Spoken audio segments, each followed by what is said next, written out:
So, Nick, thank you very much for that kind introduction. This is my third year of being part of this Global Cybersecurity Conference. So far, once in person in Singapore, and last year virtually from Interpol's Global Complex for Innovation. And this year, I'm here in Moscow. I'm also here for a week of meetings and discussions with all of our current Russian private partners who support us in delivering our Global Cybercrime Programme. Under its mandate of reducing the global impact of cybercrime and protecting communities for a safer world.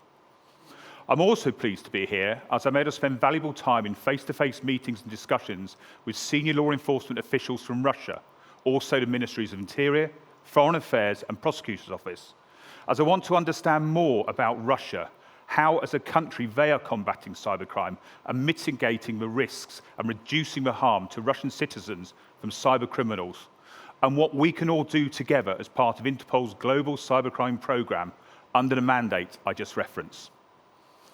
So, let's look at Group IB.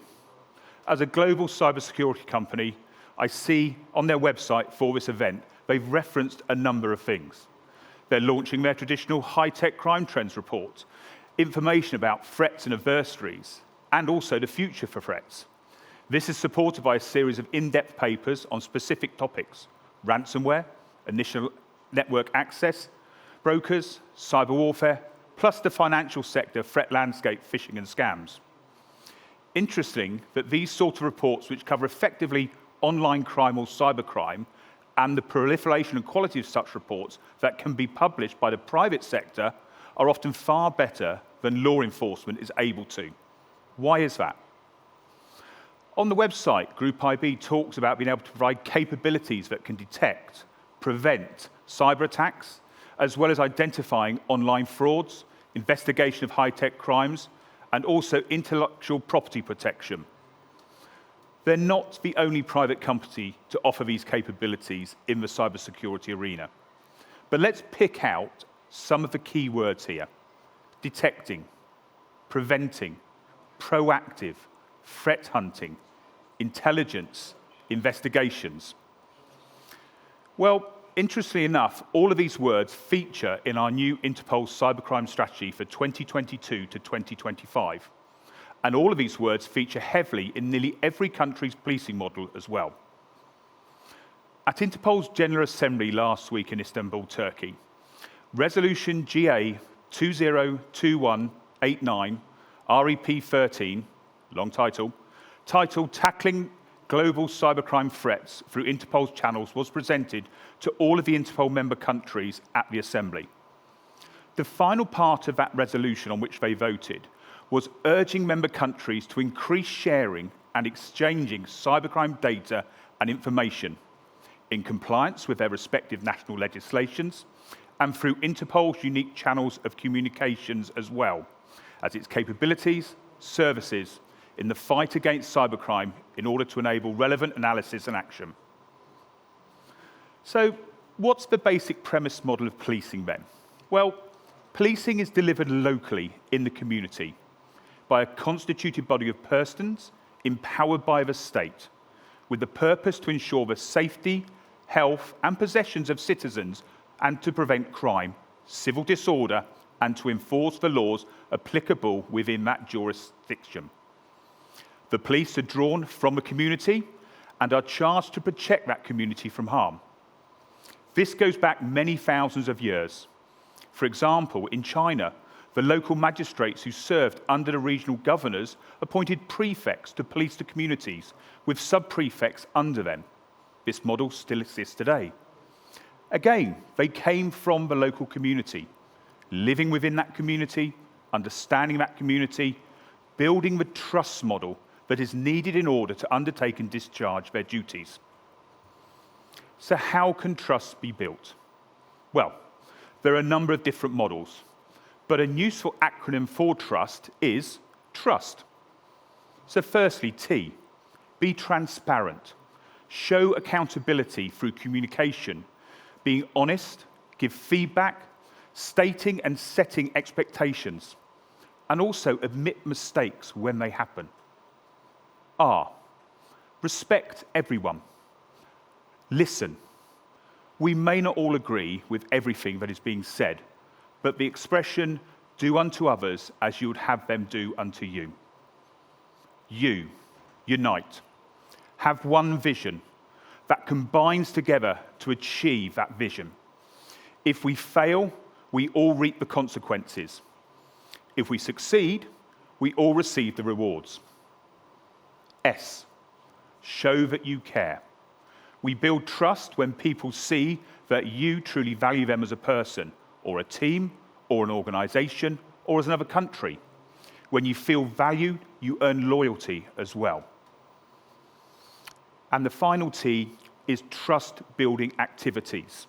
So what are those activities that we need to do one-to-one, within our teams, within our organizations, within our countries, our regions, and internationally, to build that morale, build on the common goals and objectives, agree what can and can't be achieved.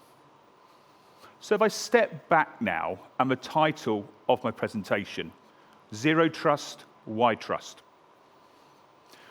We all know that criminals are now working together more efficiently and effectively to take advantage of the vulnerability within the technology, processes, and people who are connected virtually.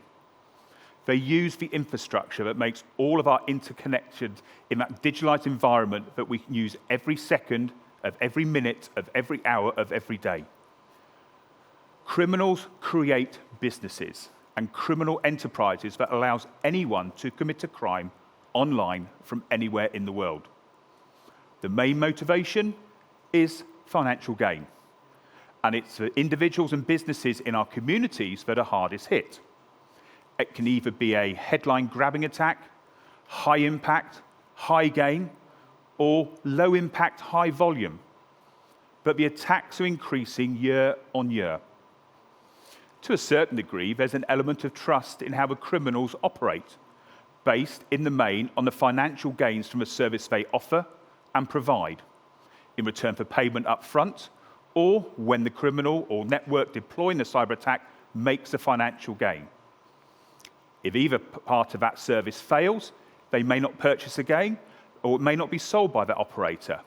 So we're looking at a trust model there of an economic one between criminals. Now if we turn to the so-called zero trust model, we look at this within technology and the digitalized world. We can see in cybersecurity, for trust, it's based on a model of identification of vulnerabilities within the networks, systems, software, hardware, all of that critical infrastructure. It really is the absence of any trusted zone. It's a security framework requiring all users, whether in or outside of the organized network, to be authenticated, authorized, and continuously validated for security configuration and posture before being granted or keeping access to applications and data. Verification is the main component.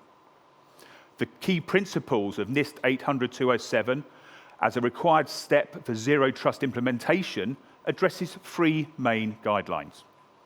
Continuous verification. Always verify access all of the time for all of the resources. Limit the blast radius. Minimize the impact of an external or insider breach occurs. Automate context collection and response. Incorporate behavioral data and get context from the entire IT stack for the most accurate response. So there we have a technical-based model, rules, verified, but called zero trust. Now let us consider the human version. And this takes me to why trust. As humans, we have different behaviors. It's individuals and groups. These can be learnt behaviors. They can be cultural, they can be local, they can be regional, they can be national, they can be international. But all of the behaviors form part of what we're here, and I'm talking about now, is that trust model. What is the normal trust model? How can we bring out that trust model more effectively? At INTERPOL, our trust model is underpinned through our gateway partnership with our public and private partners. The trust part of that is first and foremost. But why private partners? Well, we know they can aggregate the data and information and analyze the threats posed online in a better way than law enforcement on their own. Law enforcement are not capable of performing how our private partners can in that online space. Our private partners are that online community. They're constantly seeking out the threats, looking for the vulnerabilities in the systems and networks. They want to protect their communities from harm. Whilst, yes, of course, there's a business interest there. There's a profit model they have to look through. But also, there's the social responsibility of doing the right thing. So, if we now look at the multifaceted nature of a global cybercrime threat, with that accelerated digitalization, cybercrime, whose impact is believed to impact on the daily lives of over 4.5 billion people online, is one of the most prevalent forms of transnational crime to face Interpol's member countries. But despite this, law enforcement in many countries conduct their investigations at the domestic level. They do not share information or data with their overseas counterparts who are facing similar threats. Cybercriminals take advantage of this gap in information sharing by law enforcement throughout the world. This allows the criminals to expand their reach and networks. The criminals also continually adapt and share their tactics to flourish within that wider cybercrime ecosystem. The gap in information sharing by law enforcement exacerbates the situation, as a lack of critical information allows criminal opportunity networks to flourish throughout that ecosystem. We know about the borderless and far-reaching impact of cybercrime. We see it on a daily basis, but it's further compounded by the challenges of cross-border investigations, legal challenges and diverse capability levels requiring enhanced, increased international law enforcement cooperation. With Interpol support and private partnerships with our private partners and non-governmental organisations, it's of paramount importance to analyse the information from multiple sources, combine these resources from the private entities in order to prevent and fight cybercrime. Interpol and our private partners play a key role in this respect, this trust that we now built together. Given the levels of complexity of crimes being perpetrated, and recognising the inherently global nature of cybercrime as a transnational phenomenon, it's essential to encourage broad and global collaboration by sharing information, modi operandi, to mount a more effective, coordinated response to counter these crimes through prevention, detection, investigation, and disruption. We need to trust more. We need to dare to share. To support its member countries, Interpol has developed a set of tools, services, and capabilities as part of the Global Cybercrime Programme. This is based at Interpol's Global Complex for Innovation in Singapore. With the endorsement of a General Assembly at its 88th session in 2019 in Chile, Interpol has established a legal framework known as Project Gateway, which enables cybercrime information sharing between Interpol and partnering private entities. This is promoting a multi-stakeholder approach.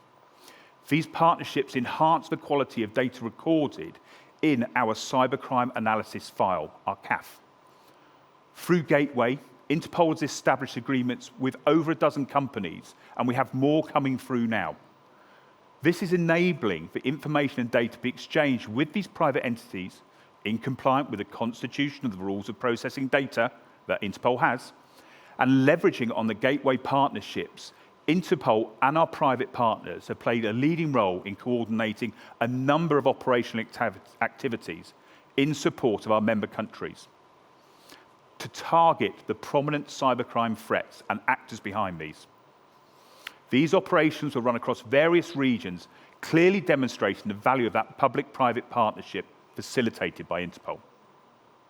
For instance, in May 2021, a cybercrime suspect who'd been allegedly targeting the French companies for over 10 years was arrested in Morocco, following Operation Lyrebird, lasting over 2 years, jointly led by Interpol and the Moroccan police, and also with Group IB. In the same year, another prominent example was the global response to the Conti ransomware attack on the Health Service Executive, HSE, of Ireland. That had a real-world impact on that community. Interpol facilitated the identification and takeover of the attacker's command and control server in the Ukraine and supported the post-event disruption activities led by Ireland on that criminal infrastructure. That operation is still ongoing, and there is more to come in the future. Also, in 2020, under Operation Falcon, 3 suspects believed to be members of a wider organised crime group responsible for distributing malware, carrying out phishing campaigns, and extensive business email compromise scams were arrested in Lagos, Nigeria, following an operation involving Interpol, Group IB, and the Nigerian National Central Bureau and law enforcement agencies. That is another example of collaboration and trust. So what else are we doing? Well, Interpol held a high-level forum on ransomware, the forum, convened on the 12th of July 2021. At that forum, we emphasised the importance of expanding and building on gateway partnerships, calling for global leadership commitment by police and partners in the face of severe impact of these ransomware attacks. The forum encouraged member countries to better use Interpol's tools, services, and capabilities, particularly those tailored to cybercrime. It called for the prevention of cybercrime through awareness raising, establishing partnerships, and information sharing. It also called for preventive disruption of cybercrime and its ecosystem through global law enforcement actions, both proactively and reactively. It also looked at the INVENT emergency support against cybercrime attacks with the use of Interpol's global network and capabilities. And finally, it looked at the post-event support following cyber attacks to increase the resilience, agility, and responsiveness. As part of its efforts, Interpol launched a global awareness campaign on the 4th of October 2021, together with over 70 member countries and partners from the public and private sectors, to raise the awareness of key cyber threats, especially how they proliferate through the exploitation of vulnerabilities and social engineering tactics. Interpol is also moving forward with its collaboration with the World Economic Forum and other partners under the framework of the Partnerships Against Cybercrime. Currently, we're identifying and mapping that ransomware infrastructure and ecosystem, looking at what are the operational outcomes we can achieve. So, Interpol has now reshaped its global cybercrime strategy in line with Interpol's strategic framework for 2022 to 2025. This is in order to reflect its global and regional threat assessments and advice from the chairperson of Interpol's Global Cybercrime Expert Group and our private partners. Within the new global cybercrime strategy, Interpol is adopting a global to regional approach by offering tailored operational support to member countries through the regional operations desks. They will coordinate joint cybercrime operations to grasp the challenges in countries and regions, as well as share solutions and best practice of both a strategic and operational nature. Interpol maintains the networks formed through the regional working groups of heads of cybercrime units, and also the Interpol Global Cybercrime Expert Group. These are committed to the preventive disruption of cybercrime. Interpol also regularly conducts strategic analysis and intelligence and develops global and regional threat assessments on cybercrime. It also maintains Interpol 24/7 contact points for computer-related crimes in member countries and provides in-event emergency support during cyber attacks to member countries. So, considering that the capabilities development is vital to support member countries and ensure the widest possible of mutual assistance, Interpol also delivers capacity and capability building projects and trainings to enhance member countries' cyber skills, knowledge, and technical capabilities. Among the specialised services for member country, Interpol provides both the cybercrime knowledge exchange and cybercrime collaborative platform for operations. These are both secure communication platforms. The operation platform allows for those operational data to be exchanged, in particular in a restricted access platform, which we can bring member countries onto and private partners, whoever's working on that operation in a trusted group. This allows for the hosting of multiple independent workspaces, enabling the sharing of operational intelligence in that interactive and secure environment. This sharing in turn enables better analysis, operational planning, and coordination. Interpol has also developed a cyber fusion platform, Links. This is encompassing the tools and background processes for ingestion, correlation, and analysis of operational relevant cybercrime data, the aggregation of the local to regional to global. It serves as that aggregation for that information, which we receive from member countries and private entities such as Group IB. In the future, we're looking to integrate that further with some of our other platforms as well. The platform will enable Interpol to assist its membership to identify and share intelligence leads, bridge information gaps, and support disruption of organised criminal networks who operate behind a range of cybercrimes that are often interlinked. To effectively curb cybercrime, law enforcement agencies need to share information and knowledge with their counterparts around the world in order to develop a timely, accurate, and intelligence-based response. To maximise, this means collaboration. It means trust. It is vital that actionable information is shared by and between Interpol member countries and partners to be able to effectively counter the cybercrime threat. The presence of Interpol and our global membership in a local way, delivering at the front line, supporting all 195 member countries with those dedicated capabilities, services. Our mission is to enable police around the world to work together to prevent and fight international crime. Interpol capabilities and services offer high-tech infrastructure, operational coordination to meet the increasing challenges posed by criminals and crimes that border both physically and virtually. But finally, there is another community that is key in combating cybercrime, and that's everybody who's part of this conference. You are all part of that wider cybersecurity ecosystem. Cybersecurity is a practice of protecting computer systems, networks, devices, and programs from any type of cyber attack. The inexhaustible proliferation of digital transformation has elevated cybersecurity risk beyond critical levels, which places data as a key commodity for those cyber criminals, stealing it, encrypting it for extortion purposes, attacking the systems and networks and infrastructure. You need to be able to prevent the threats, detect the threats, and respond to the threats. The model of trust is global within the cybersecurity industry. It's a good model. Yes, there's profits that need to be made from the companies, but in essence, you are protecting the communities from harm, preventing crime, detecting crime, investigating crime, and disrupting cybercrime, the threat actors and their networks around the world. We all need to continue in our joint efforts and endeavours to reduce the global impact of cybercrime and protect communities for a safer world. Trust is one of the cornerstones in this. So remember, we need to be transparent, showing accountability. We need to show respect for each and every one of us. We need to unite with one vision that combines together. We need to show that we care.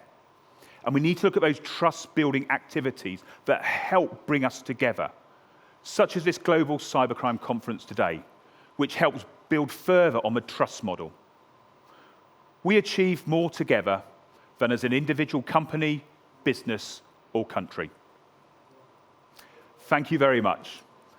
I'm now going to hand over to Jorge Rosell Cosana. He's a team leader from Europol, and that's also the European Cybercrime Centre is where he works. Their recently published Europol's IOCTA 2021 report includes a review of the most relevant threats in the field of online fraud, affecting the financial sector and the citizens from around the world. These threats can only be confronted with a proper international police cooperation and effective private partnerships, as I've just spoken about. The carding action is a good example of how the public-private cooperation can make a real difference, both from a reactive and preventive approach. Welcome, Jorge.